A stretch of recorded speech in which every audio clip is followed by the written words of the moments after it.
Selamat sore bagi kita semua.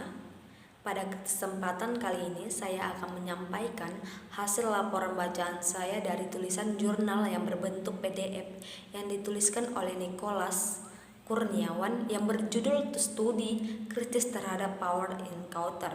Langsung saja kita masuk ke pembahasan, yaitu definisi Power Encounter. Ada beberapa menurut tokoh definisi power encounter, yaitu menurut Kamus, power encounter adalah sebuah pengalaman pertempuran rohani yang mengekspos dan memanggil kuasa-kuasa kegelapan dalam bentuk-bentuknya yang beragam untuk menuntut pertanggungjawaban mereka dengan tujuan menyatakan identitas dari Allah yang benar yang akan menghasilkan sebuah pengetahuan tentang dan kesetiaan kepada ketuhanannya oleh mereka yang hadir. Lalu menurut Murphy, power encounter sering disamakan dengan peperangan rohani, pengusiran setan, bahkan sering disamakan juga dengan penginjilan. Langsung kita masuk ke perkembangan power encounter. Perkembangan gerakan power encounter menjadi lebih berani dan makin agresif. Contohnya itu terdapat di buku Peter Wagner. Dulu Peter Wagner ini menentang dan menolak power encounter, tetapi ia memperkenalkan roh teritorial di dalam bukunya yang sebenarnya tidak jauh beda dengan power encounter.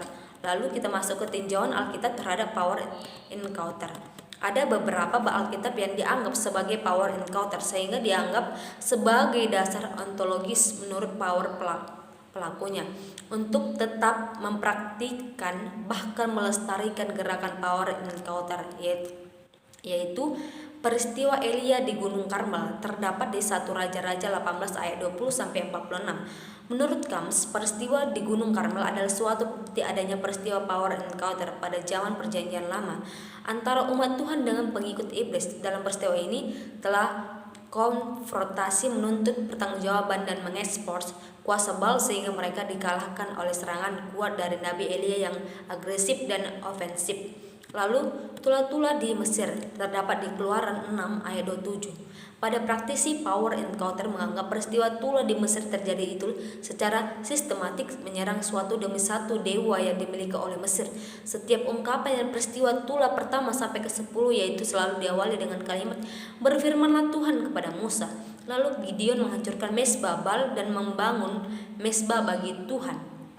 Terdapat di Hakim-Hakim 6 ayat 25 sampai 40. Hakim-Hakim 6 ayat 25 sampai 40 adalah suatu peristiwa dahsyat yang supernatural yang dilakukan oleh Gideon berperang melawan Baal dengan jalan menghancurkan mesbah Baal kepunyaan ayahnya. Dalam peristiwa ini Gideon dianggap oleh para praktisi power encounter telah melakukan encounter dengan kuasa Baal dan telah memenangkan peperangan.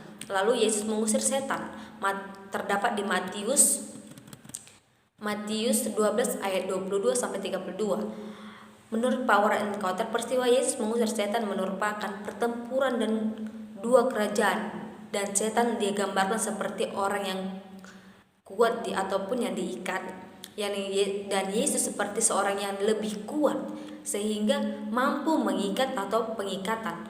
Istilah pengikatan digunakan dalam pelayanan terhadap kuasa kegelapan sehingga disebut power encounter. Yesus mengusir roh jahat. Markus 5 ayat 1 sampai 20. Dalam bagian ini adanya interaksi Yesus dengan roh jahat sehingga ayat ini dijadikan dasar yang kuat bagi para praktisi power encounter yang menganggap langkah-langkah yang dilakukan Yesus dapat dilakukan oleh setiap orang Kristen untuk melayani orang-orang yang diikat kuasa kegelapan. Langsung pandangan Alkitab tentang kuasa kosmik. Kuasa kosmik atau kuasa kegelapan itu terbagi menjadi dua bagian. Yang pertama itu setan. Istilah-istilah yang digunakan untuk setan misalnya itu terdapat di 1 Korintus 5 ayat 5, Roma 16 ayat 20, 2 Korintus 2 ayat 11, lalu 2 penguasa-penguasa dan kuasa-kuasa. Istilah-istilah yang digunakan untuk penguasa-penguasa dan kuasa-kuasa misalnya itu terdapat di 1 Korintus 15 ayat 24, Efesus 1 ayat 21. Di sini ada 5 kuasa kosmik menurut Alkitab. Di sini saya hanya membacakan poin-poinnya saja, nanti bisa dibaca dalam sajian. Yang pertama itu asal-usul dan kejatuhan kuasa kosmik. Yang kedua status kuasa pada masa sekarang. Ketiga, natural kuasa. Yang keempat, macam-macam kuasa. 5, akhir dari kuasa. Sekian dan terima kasih. Inilah hasil dari laporan bacaan saya.